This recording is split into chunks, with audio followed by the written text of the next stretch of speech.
สบายดีทานผู้ชม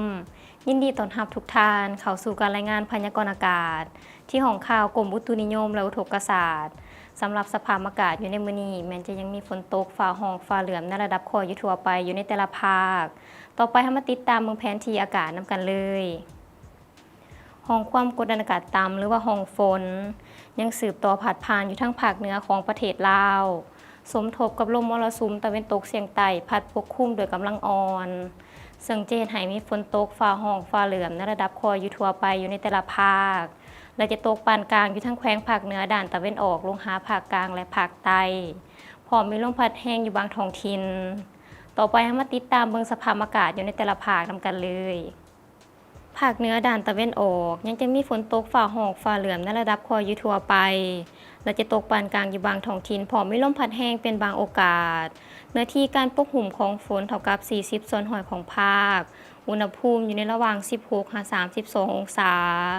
ภาคเหนือด้านตะวันตกจะมีฝนตกฟ้าร้องฟ้าเหลืองในระดับคออยู่ทั่วไป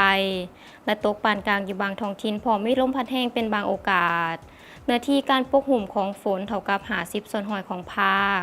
อุณหภูมิอยู่ในระหว่าง22-34องศาที่นครหลวงเวียงจันทร์อากาศร้อนและจะมีฝนตกฟ้าร้องฟ้าเหลืองในระดับคอยหาปานกลางพร้อมมีลมพัดแรงเป็นบางโอกาสเนื้อที่การปกคลุมของฝนเท่ากับ50ส่วนร้อยของพื้นที่อุณหภูมิอยู่ในระหว่าง20-33องศาภาคกลางจะมีฝนตกฟ้าร้องฟ้าเหลืองในระดับคอยหาปานกลางอยู่บางท้องถิ่นพร้อมมีลมพัดแรงเป็นบางโอกาสเนื้อที่การปกคลุมของฝนเท่ากับ50ส่วนร้อยของภาคอุณหภูมิอยู่ในระหว่าง23-33องศาสำหรับแขวงไซสมบูรณ์จะมีฝนตกฟ้าร้องฟ้าเหลืองในระดับคอย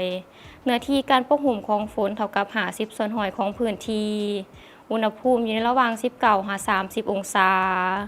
ภาคใต้อากาศร้อนและจะมีฝนตกฟ้าร้องฟ้าเหลืองในระดับคอยหาปานกลางอยู่บางท้องถิ่นพร้อมมีลมพัดแรงเป็นบางโอกาสเนื้อที่การปกคลุมของฝนเท่ากับ50ส่วนร้อยของภาคอุณหภูมิอยู่ในระหว่าง24-32องศาสำหรับเขตภูเพียงบริเวณจะมีฝนตกฟ้าร้องฟ้าเหลืองในระดับคอยหาปานกลางเนื้อที่การปกคลุมของฝนเท่ากับ40ส่วนร้อยของพื้นที่อุณหภูมิอยู่ในระหว่าง16-26องศาท่านผู้ชมที่เคารพมาฮอดนี้การรายงานพยากรณ์อากาศก็ได้หมดเวลาลงแล้วท่านสามารถติดตามข่าวสารการพยากรณ์อากาศได้ที่ Facebook และ YouTube ที่ขึ้นด้านล่างนี้สำหรับมื้อนี้ขอกล่าวคำว่าสบายดี